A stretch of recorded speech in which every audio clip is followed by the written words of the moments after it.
Hello student, आज मैं जो है आपको न्यूमेरिकल सॉल्व कराने जा रहा हूँ। फर्स्ट चैप्टर है क्लास 12th में इलेक्ट्रोस्टैटिक फोर्स में। तो by using the Coulomb's law as well as the superposition principle, right. तो मैं पहला क्वेश्चन ले रहा हूँ कि suppose that you have a triangle, equilateral triangle, point A B C equilateral triangle है। On this equilateral triangle we have placed the 3-point charges, right? 5 microcoulomb and 5 microcoulomb, 10 microcoulomb and -10 microcoulomb, and side of the equilateral triangle is 5 centimeter.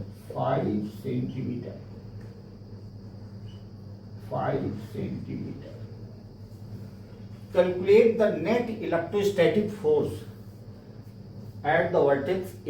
ये मेरा question है। फिर से मैं बोल रहा हूँ, क्वेश्चन क्या है? There are 3-point charges placed at the vertex of the equilateral triangle. 5 microcoulomb at vertex A, 10 microcoulomb at the vertex B, and -10 microcoulomb at the point C. We want to calculate the net electrostatic force point A by using a Coulomb's law. The simple formula for calculating the force between the two charges, your F equals to K Q1 Q2 upon R square, nothing else. ये आपका simple formula. अब इसके बाद समझना है कि force is a vector quantity if two charges placed in air or vacuum oblique in medium then the both charges repel. If two charges are unlike then the force between them is attractive. तो just see here, if we want to calculate a force at point A where we have placed the plus 5 microcoulomb charge, then force of repulsion, that is F1, right? Then F1 equals to आ जाएगा जाकर के K into 10 की power 10 into 10 की power -6। इसको हम SI system में कर लेंगे। ये माइक्रोकूलम है तो उसको कूलम में कर लेंगे जाकर के। तो 1 माइक्रोकूलम इक्वल्स टू 10 की power -6 coulomb, right. Another force 5 into 10 की power -6 upon R square. Here R given in centimeter, तो आ जाएगा मीटर में आ जाएगा। 5 into 10 की पावर -2, 5 into 10 की पावर -2, ये मीटर में आ गया। अभी हम K की वैल्यू नहीं रखेंगे। K की वैल्यू जब फाइनल आंसर निकालेंगे तो वहां पे कैलकुलेशन के समय में रखेंगे। अभी अगर हम K की वैल्यू रखेंगे तो कैलकुलेशन करने में दिक्कत आ जाएगी। हालांकि K की जो वैल्यू होती है, K इक्वल्स टू होता है 1/4 पाई एप्सिलॉन नॉट। इसकी न्यूमेरिकल वैल्यू होती है SI सिस्टम में 9 into 10 की power 9 newton metre square upon coulomb square. कैसे निकालोगे K की वैल्यू? कैसे निकालोगे? F को R से मल्टीप्लाई कर दो और Q1 Q2 नीचे आ जाएगा, तो newton metre square upon coulomb into coulomb square आ जाएगा। हालांकि ये न्यूमेरिकल वैल्यू आपके पेपर में जब आता है तो आपके वो कांस्टेंट की वैल्यू दी जाती है। फिर भी अब इसको हम सिंप्लीफाई करते हैं। F1 इक्वल टू आ जाएगा K इंटू 50 इंटू 10 की पावर -12 अपॉन 25 इंटू 10 की पावर -4, ठीक है ना। अब इसको सिंप्लीफाई कर लो। 25 2 जा 50, ये आ गया। तो F1 इक्वल टू आ जाएगा 2K इंटू 10 की पावर -12, और ये नीचे से -4 ऊपर चला जाएगा तो ये +4 हो जाएगा। तो F1 इक्वल टू आ जाएगा 2K इंटू 10 की पावर -8 न्यूटन आ गया। ये आ गया, राइट। अब इसके बाद हम देखते हैं कि force between the -10 microcoulomb and 5 microcoulomb. अब यहाँ पे ये +5 माइक्रोकूलम है, -10 माइक्रोकूलम है, तो ये अट्रैक्टिव होगा और अट्रैक्शन का direct towards the negative charge होता है, टुवर्ड्स द निगेटिव चार्ज होता है। यानी कि हमारा जो ये फोर्स का डायरेक्शन आ जाएगा वो F2 इधर की ओर आ जाएगा। अब यहां पे ध्यान दो, ठीक, हियर F2 का डायरेक्शन इधर आ गया आपका, ठीक है ना। अब आपने पढ़ा कि अगर दो फोर्सेस हैं किसी सर्टेन एंगल पे इंक्लाइंड होते हैं तो उनके बीच का जो रिजल्टेंट होता है वो लॉ ऑफ ट्रायंगल या लॉ ऑफ पैरेललोग्राम से निकाला जाता है, ठीक है ना। तो मेरा जो F2 आ गया, यहाँ पे देखो F2 आप निकालिए, यहाँ पे क्या आ जाएगा आपका, F2 आ जाएगा आपका K इंटू 10 की पावर -6 इंटू 5 इंटू 10 की पावर -6 अपॉन R²। 25 यहाँ पे 5 है, 5 सेंटीमीटर है, इसको हम मीटर में कर लेंगे तो आ जाएगा 5 इंटू 10 की पावर -2 का होल स्क्वायर। जैसे मैंने यहाँ किया था, देखो यहाँ पे स्क्वायर लिखना हम भूल गए, इसीलिए कहते हैं कि कैलकुलेशन के समय बहुत बैलेंस होकर ध्यान देना पड़ता है। यहाँ पे हमने देखो स्क्वायर लिखना मैं भूल गया था, ठीक है ना। आपको नहीं करना, ये सब चीजें बहुत ध्यान करना।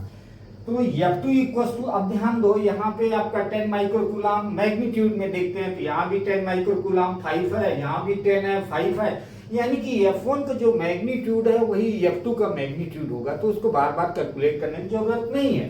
तो ये मेरा आ जाएगा 2K इंटू 10 की पावर -8 न्यूटन आ गया, ये F1 आ गया, राइट, ये हमारा F1 आ गया, F2 आ गया और ये मेरा F1 आ गया। अब हमने बताया था कि अगर दो फोर्सेस, फिर से मैं रिपीट कर रहा हूं कि अगर दो फोर्सेस हैं और वो किसी एंगल पे इंक्लाइंड है तो उनका जो रिजल्टेंट निकाला जाता है या तो हम लॉ ऑफ पैरेललोग्राम यूज करते हैं या ट्रायंगल लॉ ऑफ वेक्टर करते हैं, ठीक है ना। क्योंकि फोर्स हमारा वेक्टर क्वांटिटी है तो इसमें से वेक्टर सम निकाला जाता है। तो यहाँ पे F2 इधर आ गया, F1 इधर आ गया, यानी कि हमारा जो रिजल्टेंट आएगा हमारा F इधर की ओर आएगा, ठीक है ना, समझ में आया।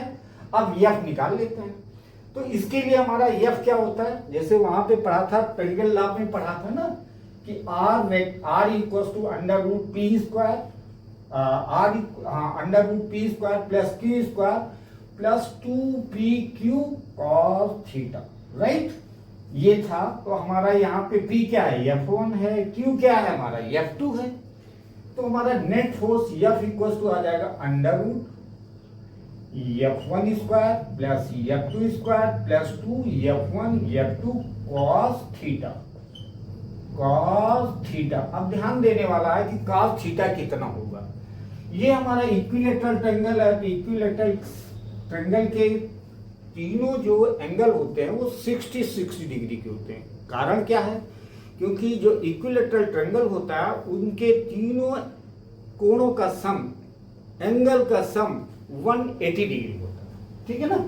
अब यहाँ पे देखो ये हमारा 60 डिग्री है, ये टोटल हमारा 180 होगा, तो ये कितना हमारा हो जाएगा 180 में, ये वाला जो रेड वाला है ये हमारा आ जाएगा 120 डिग्री, ठीक है ना।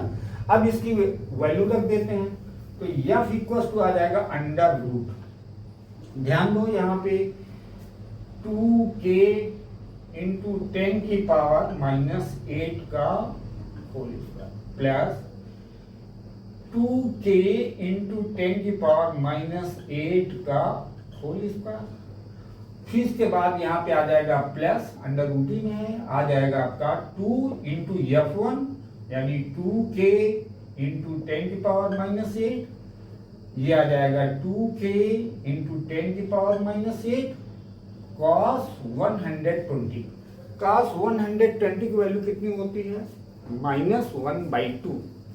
इसको सिंप्लीफाई करते हैं,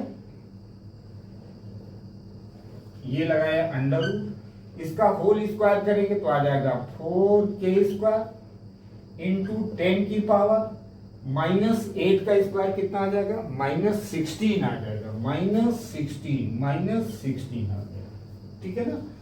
फिर यहाँ पे प्लस ये आ जाएगा 4k² इंटू 10 की पावर -16 आ जाएगा, और ये प्लस ये आ जाएगा 4, ये 2 2 जा 4 2 जा 8, कितना आ जाएगा?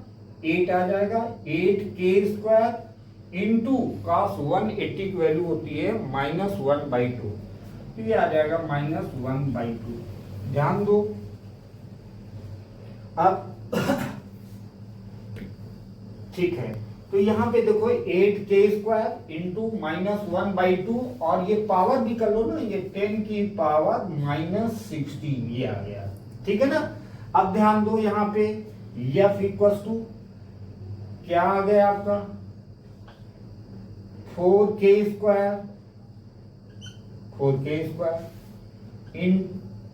इंटू 10 की पावर -16 प्लस 4k² इंटू 10 की पावर -16। अब इससे इसको सिंप्लीफाई तो आ जाएगा 4 आ जाएगा, बट यहाँ पे माइनस है तो आ जाएगा -4k² इंटू 10 की पावर -16, ये आ गया। अब इसको हम सिंप्लीफाई करने जाते हैं, इसको सिंप्लीफाई करने जा रहे हैं। देखो 4k² 4k² है, ये या तो इससे ऐसे कर दो ना, ये आपका प्लस का है, ये आपका माइनस, इसको सिंपली ऐसे काट दो जा करके, कट गया जा करके। अंडर रूट के अंदर कितना आ गया? ध्यान दो, 4k² इंटू 10 की पावर -16, इज इट। अब 4 का अंडर रूट आ जाएगा 2, k का आ जाएगा k² का आ जाएगा k, और 10 की पावर -16 का आ जाएगा 10 की पावर -8। अगर इसको हम सिंप्लीफाई करते हैं, k की वैल्यू रख के देखते हैं, तो कितना आता है हमारा? 2 इंटू 9 इंटू 10 की पावर 9 इंटू 10 की पावर -8, तो ये मेरा आ रहा है 18 इंटू 10 की पावर 1, दैट इज 10 की 180 न्यूटन। 10 की पावर 1 का मतलब 10, ठीक है ना।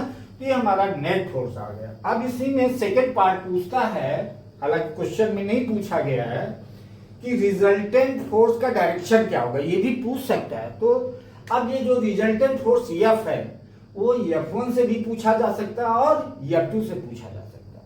अब मान लो आपका ये फोर्स हमको निकालना है, F2 से मैं निकालता हूं, ये निकालता हूं, ये वाला फोर्स, इसको मैंने मान लिया अल्फा मान लिया, ठीक है ना। तो ला पैरेललोग्राम में आपने क्या पढ़ा था कि tan अल्फा इक्वल टू होता था, tan alpha equal to P sin अल्फा upon P plus Q, like that, Q cos, ऐसे पढ़ते थे, ठीक है ना। तो मेरा आ जाएगा tan अल्फा आ जाएगा आपका, F2 के एलान निकालना है ना, तो कंपोनेंट आपका रिजॉल्व हो जाएगा, तो ये आ जाएगा F2 sin 120। ये रिजल्टेंट के लिए हमारा ये एंगल आपका देखना है, ये इसी का component 120 upon F1 plus F2 cos 120। अब F1 F2 की वैल्यू हमने निकाला था 180 आया था, ये आ जाएगा 180 साइन 120 की वैल्यू आ जाएगी √3/2, ये आ जाएगा इंटू √3/2 अपॉन 180 प्लस 180 cos 120 की वैल्यू होती है -1/2, ये आ जाएगा -1/2। इससे सिंप्लीफाई करो तो आ जाएगा 180 √3/2 अपॉन, यहां से 180 कॉमन कर लो, 180 कॉमन कर लो तो आ जाएगा 1 -1/2। 180 से ये हमारा कैंसिल हो गया, ठीक है। अब इसके अंदर क्या आ गया मेरा, tan अल्फा इक्वल टू आ जाएगा √3/2, 1 -1/2 का मतलब 1/2, ये आ जाएगा अपॉन 1/2।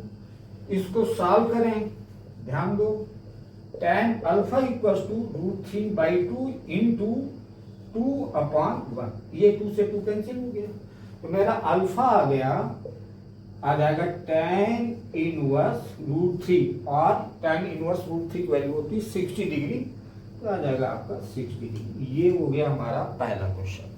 अब इसके बाद हम एक और क्वेश्चन लेने जा रहे हैं, स्क्वायर में लेने जा रहे हैं। बहुत अच्छा सवाल है, कई बार पूछा गया है। ये है आपका स्क्वायर। क्वेश्चन नंबर 2 है, क्वेश्चन नंबर 2 ध्यान देना, क्वेश्चन नंबर 2 ये है आपका स्क्वायर। ठीक है, ये हमने ले लिया, स्क्वायर ले लिया। ये हमारा है ए बी सी डी, ठीक है ना। And we have place the same magnitude of charge. ले लिया हमने 16 माइक्रोकूलम, यहां पे रख दिया 16 माइक्रोकूलम, यहां पे रख दिया 16 माइक्रोकूलम, यहां पे रख दिया और 16 माइक्रोकूलम यहां पे रख दिया, ठीक है ना। The side of the square is given here 0.2 metre, 0.2 metre, है ना। स्क्वायर में सारी साइड क्या होती हैं, बराबर होती है। 0.2 मीटर, 0.2 मीटर, ठीक है ना।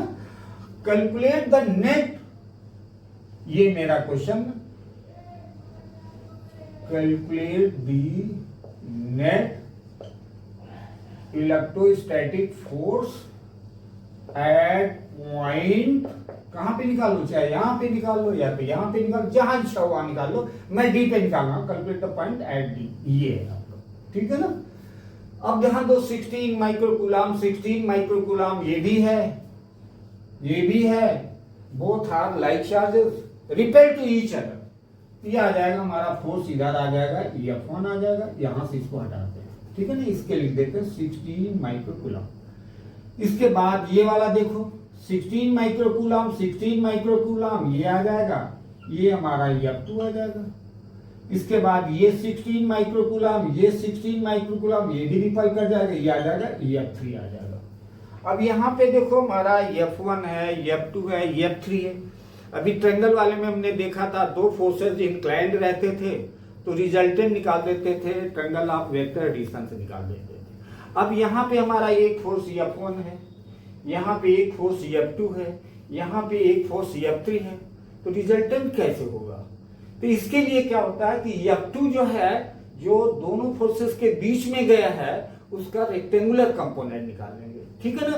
रेक्टेंगुलर कंपोनेंट हम लोगों ने 9th में पढ़ाई है कि कैसे निकाला जाता है, बताने की जरूरत नहीं है। तो ये आ जाएगा आपका F2, तो ये आ जाएगा आपका F2 cos 45, ये 90 डिग्री है ना, तो ये आपका 45 हो जाएगा, ये भी 45 हो जाएगा।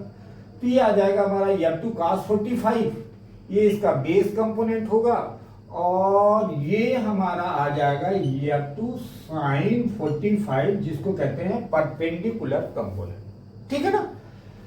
अब देखो आपका डायग्राम ऐसे बन गया। अगर इसका हम डायग्राम बनाए एक्स एक्सिस में और वाई एक्सिस में बनाए तो ज्यादा समझ में आ जाएगा। एक्स एक्सिस में हमारा फोर्स जा रहा है F1 और जा रहा मेरा F2 cos 45, इधर हमारा गया F3 और ये चला गया मेरा F2 sin 45। अब क्लियर हो गया आपका। Fx हमारा आ गया F1 प्लस F2 cos 45 और Fy आ जाएगा मेरा F3 प्लस F2 sin 45। ये समझ में आ गया। अब क्लियर हो गया कि हमारे दो फोर्सेस हो गए, एक Fx हो गया, एक Fy हो गया, तो वही हमारा ट्रायंगल की तरह हो गया जाकर के, और हमारा रिजल्टेंट फोर्स हमारा F आ जाएगा जाकर के, ठीक है ना। तो यहाँ पे अब लॉ पैरेललोग्राम लगाते हैं, तो F नेट हमारा आ जाएगा Fx square plus Fy square plus 2Fx Fy cos 90, क्योंकि इनका एंगल कितना है 90 डिग्री है, और cos 90 की वैल्यू क्या होती, 0 होती। तो हमारा जो ये टर्म है ये क्या हो गया मेरा, 0 हो गया। क्या हो गया, 0।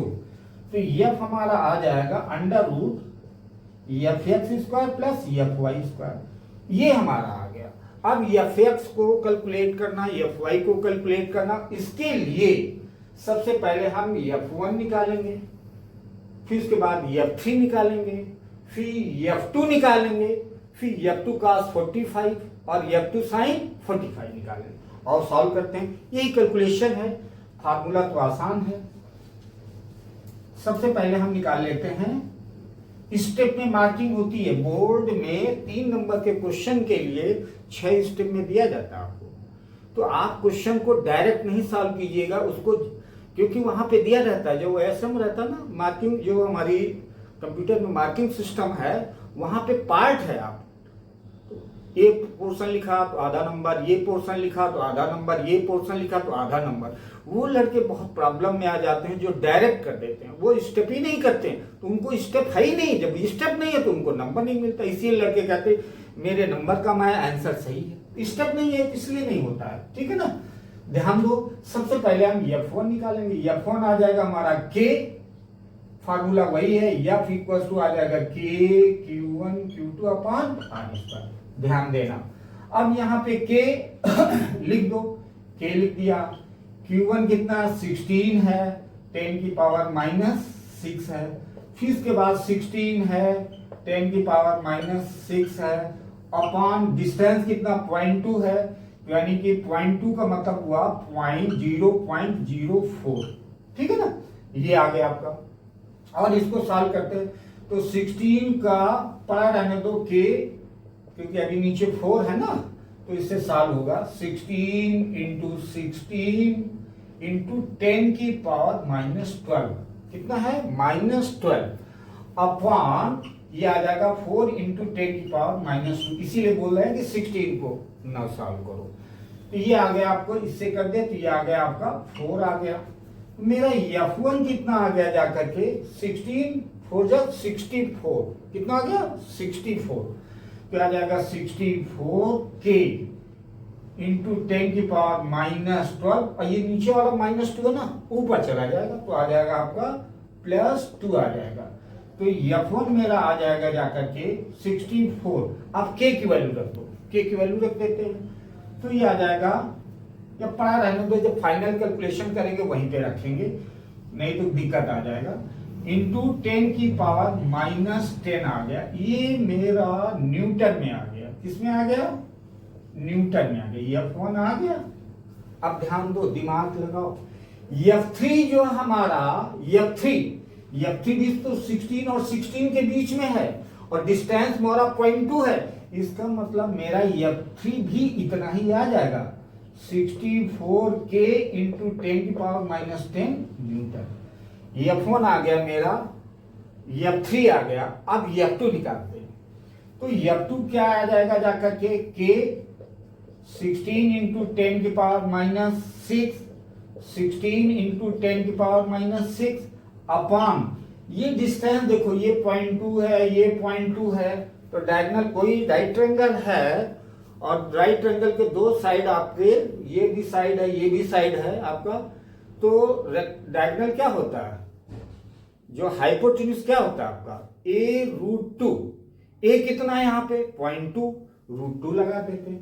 तो ये हमारी जो डिस्टेंस होगी, ध्यान देना, ये वाली डिस्टेंस हमारी कितनी आ जाएगी 0.2 √2 मीटर आ जाएगा। तो ये आ जाएगा आपका 0.2 √2 मीटर में आ गया। इसको और सिंप्लीफाई कर लो, होल स्क्वायर कर लो। ध्यान देना, होल स्क्वायर करना ना भूलना। तो इसको सॉल्व करोगे तो F2 आ जाएगा मेरा K इंटू 16 इंटू 16 इंटू 10 की पावर -12 अपॉन 0.2 का होल स्क्वायर करोगे तो 0.04 आ जाएगा, 0.04। ठीक, √2 को करोगे तो आ जाएगा आपका 2। ये आ गया आपका। अगर इसको पावर में लिखना है तो ये हटा दो, ये 0 हटा दो, इंटू 10 की पावर -2 कर दो। ठीक है ना। अब ये क्या होगा, इससे आसानी से कट जाएगा। ये आ जाएगा 8 और ये आ जाएगा आपका 4। तो कितना आ गया आपका K इक्वल टू कितना आ गया, ये F2 आ गया मेरा 64। कितना आ गया मेरा 64। कहीं कैलकुलेशन में गड़बड़ी तो नहीं कर गए आप? ये आ गया 4 आ गया, ये आ गया √2 का ये आ गया। अब यहाँ पे देखो k इंटू 16 इंटू 16 इंटू 10 की पावर -12 अपॉन ये आ गया 0.2 √2 का होल स्क्वायर। अब इसको सॉल्व करते हैं तो हमारा कितना आता है k इंटू 16 इंटू 16 इंटू 10 की पावर -12 अपॉन इसका होल स्क्वायर करोगे जाकर के तो कितना आ जाएगा 0.04 इंटू 2, ये आ गया आपका, ठीक है ना। और सॉल्व करिए F2 इक्वल टू ये आ जाएगा हमारा k इंटू 16 इंटू 16 इंटू 10 की पावर -12 अपॉन, अब इसको पावर में सॉल्व कर लेते हैं, क्या कर लेते हैं पावर में कर लेते हैं, तो ये आ जाएगा 8 इंटू 10 की पावर -2 कर देते हैं, ठीक है ना। अब यहां से सॉल्व करते ये आ जाएगा मेरा 2 आ जाएगा, इससे ये काटोगे कितना आ जाएगा, सॉरी ये -2 है, गलत ना काटो, ये आ जाएगा मेरा इतना आ जाएगा, ठीक है ना। तो मेरा F2 आ गया मेरा कितना 32k इंटू 10 की पावर -12 और +2, ये हमारा आ गया F2 आ गया मेरा 32k स्क्वायर, k है, ठीक है, स्क्वायर नहीं k इंटू 10 की पावर -10 न्यूटन आ गया, ठीक है ना। अब यहाँ पे हमें निकालना है F2 cos 45, तो F2 cos 45 कितना आ जाएगा जाकर के, cos 45 की वैल्यू होती है 1/2, 1/2, तो ये आ जाएगा हमारा F2 है मेरा 32k इंटू 10 की पावर -10 इंटू 1/2, ये कट गया तो आ जाएगा मेरा 16, यानी F2 cos 45 मेरा आ गया 16k इंटू 10 की पावर -10। सेम वे हमारा ये निकल आएगा F2, ये मेरा निकला बेटा F2, ये आ गया F2 हमारा, ये आ गया, ध्यान देना ये F2 आ गया।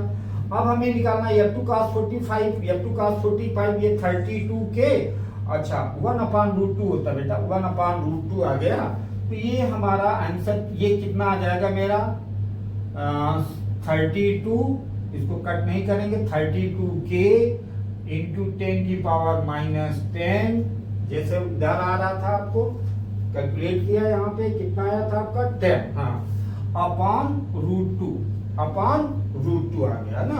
अब √2 से क्या करेंगे, न्यूमरेटर डिनोमिनेटर में मल्टीप्लाई कर लेंगे, तो इधर आ जाएगा आपका 2 और इधर आ जाएगा √2, इससे कट जाएगा तो आ जाएगा 16, यानी मेरा F2 cos 45 की वैल्यू कितनी आ गई मेरा 16k √2 इंटू 10 की power -10 newton. Same way here we can calculate F2 sin 45, ये भी आ जाएगा मेरा उतना ही आ जाएगा 16k √2 इंटू 10 की पावर -10 न्यूटन। अब देखो ये हमारे सारे कैलकुलेशन आ चुके हैं, ठीक है ना। अब मुझे fx निकालना है, fy निकालना, फिर उसके बाद उसका अंडर रूट करना है, बस कुछ नहीं, हो गया हमारा। ये आ गया हमारा f इक्वल टू आ जाएगा, पहले fx निकालो, fx मेरा कितना आ रहा f1 plus f2 cos 45, f1 मेरा कितना निकला था, मैंने तो रब कर दिया, f1 कितना निकला था 160, f2 निकला था मेरा 32, तो यही मेरा 32k इंटू 10 की पावर -10 प्लस ये आया मेरा 16 √2k इंटू 10 की पावर -10। ध्यान दो यहां से, ये आ जाएगा मेरा 16k कॉमन आ जाएगा, तो यहाँ पे आ जाएगा 2 और कॉमन कर लो, 10 की पावर -10 कॉमन कर लेते हैं, तो यहाँ पे आ जाएगा 2 प्लस √2, ये आ गया हमारा, ठीक है ना। इसी तरह हम fy, अब fx करेंगे तो होल स्क्वायर करना पड़ेगा, तो कर लेंगे, आगे जैसे फार्मूले में रखेंगे वैसे आ जाएगा, fy करेंगे तो fy भी मेरा इतना ही आ जाएगा, कितना आ रहा मेरा fy f3 plus f2 sin 45, इसको भी हम सॉल्व करेंगे तो मेरा इतना ही आ जाएगा 16k इंटू 10 पावर -10 और ब्रैकेट में आ जाएगा 2 प्लस रूट 2, इतना आ गया। अब सीधे से हम फार्मूले में रख देते जाकर के और मेरा फाइनल आंसर आ जाएगा,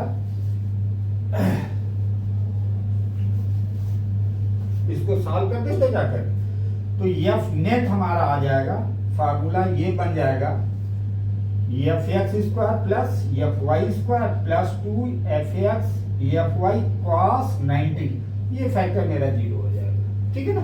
अब यहाँ पे वैल्यू रख देते हैं, तो एफ एक्स मेरा आ जाएगा जाकर के 16 के ब्रैकेट में 2 प्लस रूट 2 इंटू 10 की पावर माइनस 10 का होल स्क्वायर प्लस यही चीज फिर रिपीट हो जाएगी, तो 16 के 2 प्लस रूट 2 ब्रैकेट बंद इंटू 10 की पावर माइनस 10 का होल स्क्वायर। जब इसको आप सॉल्व करोगे, इसको जब सॉल्व करोगे पूरा, तो सॉल्व करने के बाद इसका आंसर एफ नेट जो आता है 110.3 न्यूटन आ जाएगा। ठीक है ना, ये हो गया। तो इस क्वेश्चन में थोड़ा सा कैलकुलेटिव होता है, ध्यान देने वाला रहता है, इसमें से बहुत पेशेंस करके सॉल्व किया जाता है। एक क्वेश्चन और सॉल्व कराते हैं। इसमें से क्वेश्चन में दिया गया है, एक ग्राफ प्लॉट किया गया है फोर्स एंड 1/r² में डिस्टेंस बिटवीन द चार्जेस, ऐसे करके दिया गया है। क्वेश्चन कुछ इस तरह से है, ध्यान दो। ये है आपका डिस्टेंस ग्राफ है, फोर्स 1/r² में है, F और ये F है। ठीक है ना।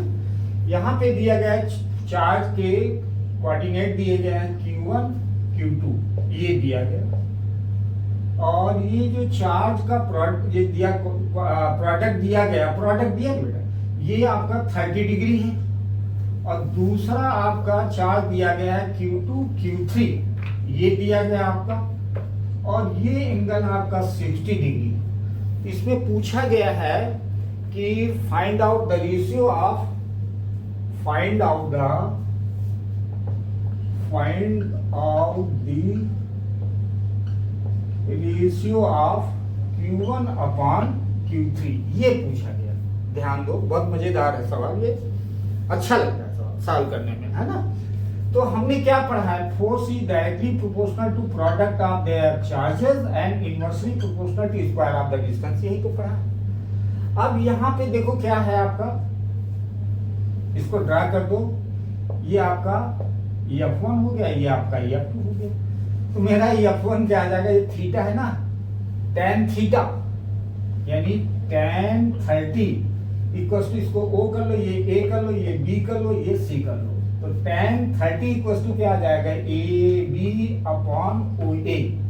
ठीक है ना, AB ये अपॉन OA, तो AB कितना हमारा, F1 है हमारा, कितना हमारा F1 है, और F1 है, ये F1 है, और ये हमारा OA कितना दिया गया, 1/r²। ध्यान देना, 1/r², ये है आपका। ठीक है ना। तो tan 30 की वैल्यू कितनी होती है, √3।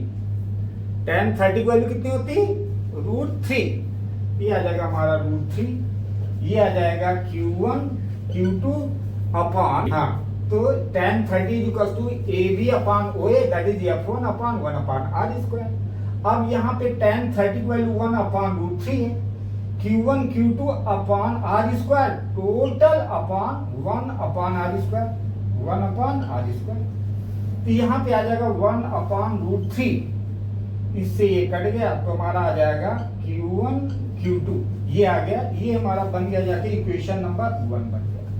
ऐसे ही हमारा इस एंगल से निकाल लेते हैं, इस एंगल से निकाल देते हैं। ध्यान दो, tan 60 इक्वल्स टू आ जाएगा मेरा AC/OA, ये मेरा F2 आ जाएगा, ये हमारा OA 1/r² आ जाएगा।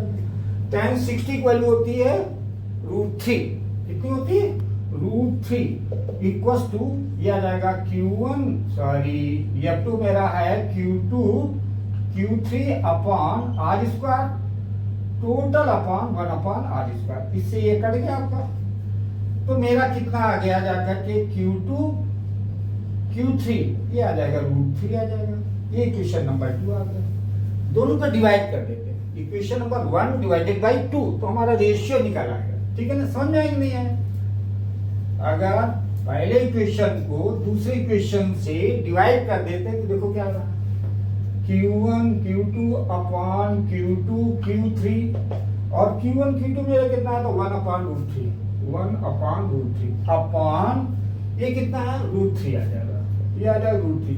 ध्यान दो ये Q2 से Q2 कट गया, ये कट गया, हमारा रेशियो निकल आया Q1 अपॉन Q3 = 1/3। ये मेरा आंसर आ गया। ठीक है, कंपटीशन में तो ये मल्टीपल चॉइस में आएगा, लेकिन बोर्ड में आएगा तो मल्टीपल चॉइस में नहीं आएगा, कम से कम 2 नंबर में आएगा। एक क्वेश्चन और कर लो, फिर इसके बाद question number 4। The 3 charges are placed at the vertex of equilateral triangle। Question number 4, ध्यान दो, बहुत मजेदार सवाल है। ये इक्विलेटरल ट्रायंगल है, ये है आपका इक्विलेटरल ट्रायंगल है, ए है, बी है, सी। ठीक है, इक्विलेटरल ट्रायंगल है, यानी इक्विलेटरल ट्रायंगल के तीनों साइड क्या होती, इक्वल होती। यहाँ पे साइड दी गई है 20 सेंटीमीटर 20 सेंटीमीटर और ये डिस्टेंस भी 20 सेंटीमीटर। यहाँ पे 3 चार्जेस दिए गए, बहुत ध्यान से देखिएगा। यहाँ पे एक चार्ज दिया गया 2 माइक्रोकूलम, 2 माइक्रोकूलम, यहाँ पे है -3 माइक्रोकूलम, यहाँ पे भी है -3 माइक्रोकूलम।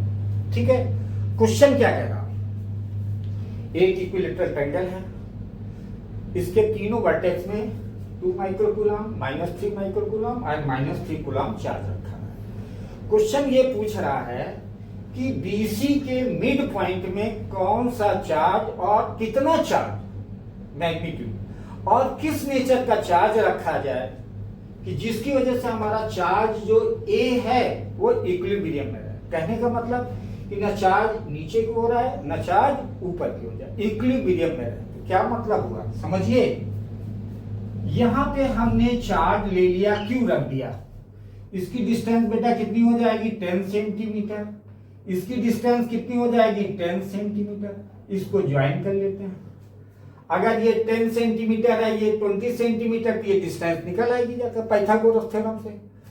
20 का स्क्वायर -10 का स्क्वायर यानी 400 -100 तो कितना आ जाएगा 300। कितना आ जाएगा, ये आ जाएगा √300 सेंटीमीटर आ जाएगा। कितना आ जाएगा 300 सेंटीमीटर आ जाएगा, राइट। इसको और सॉल्व करोगे तो कितना आ जाएगा आपका, तो ये आप 100 × 3 तो आ जाएगा 10√3, ये आ जाएगा सेंटीमीटर में आ जाएगा। ये आ गई डिस्टेंस, इसको हम सॉल्व करके यहां से लिख देते हैं 10√3, आपको दिक्कत नहीं होगी।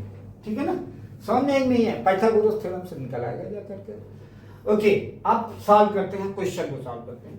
यहाँ पे 2 माइक्रोकूलम, यहाँ पे 3 माइक्रोकूलम है, इनके बीच में फोर्स ऑफ अट्रैक्शन लगेगा। अट्रैक्शन का direction towards the negative force होता है। ये आ गया मेरा F1, इतना समझ में आया। इसी तरह ये 2 माइक्रोकूलम है, ये -3 माइक्रोकूलम, इधर के भी ये फोर्स लगेगा F2, अट्रैक्टिव रहेगा, टुवर्ड्स द नेगेटिव साइन रहेगा। ठीक है ना, अब रिजल्टेंट मेरा इधर आ जाएगा, F1 और F2 का रिजल्टेंट नीचे आ जाएगा जाकर के। अब क्या कह रहा है कि यहाँ पे कौन से नेचर का चार्ज रखें और कितना चार्ज रखें कि ये फोर्स अपनी जगह पे रहे। ये तो फोर्स हमारा रिजल्टेंट इधर आ गया, यानी F = क्या आ जाएगा, F = आ जाएगा F1² प्लस F2², इससे निकल आएगा आपका। अब कहता है कि इनके बीच में यहाँ पे कौन सा चार्ज रखें, हमने रख दिया Q। अगर Q रखें निगेटिव, सोचने वाले, अगर निगेटिव रखें तो इधर ही आपका फोर्स आ जाएगा, जो इस फोर्स ये चार्ज जो है 2 माइक्रोकूलम को अपनी तरफ घसीट लेगा।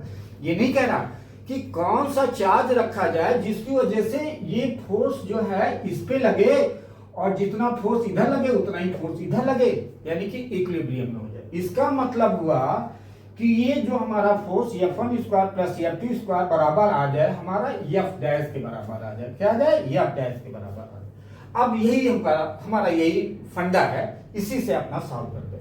सबसे पहले हम निकालते हैं F1। F1 कितना आ जाएगा कि 3 इंटू 10 की पावर -6 इंटू 2 इंटू 10 की पावर -6 अपॉन आर स्क्वायर, यानी कि पॉइंट यह आ जाएगा 20 इंटू 10 की पावर -2 का होल स्क्वायर। इसको सॉल्व कर लेते हैं। यह आ जाएगा 6 के इंटू 10 की पावर -12। यह आ जाएगा आपका 400 इंटू 10 की पावर -4। इस दो जीरो से इसको कैंसिल कर देंगे तो 10 की पावर -2 आ जाएगा। ऊपर लेके जाओ तो आ जाएगा 6k अपॉन 4। ये आ जाएगा ऊपर चला जाएगा तो आ जाएगा 10 की पावर -10। कितना आ गया आपको? इससे इसको सॉल्व कर दो तो ये आ जाएगा 2, ये आ जाएगा आपका 3। ठीक, यानी कि हमारा F1 आ गया, यहां लिख रहे हैं F1 मेरा आ गया कितना?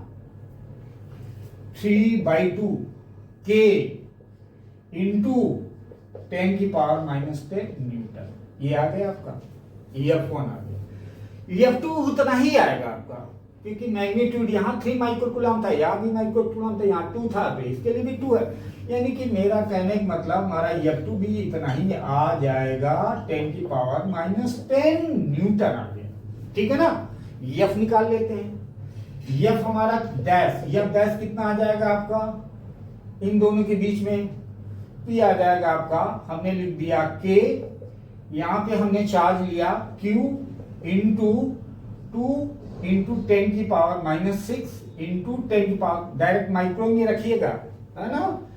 तो चार्ज को हम माइक्रो में निकाल लेंगे, 10 की पावर -12 आ जाएगा। इसका एक ये Q माइक्रोकूलम में रखा है, Q माइक्रोकूलम में, आप कूलम में भी रख सकते हो।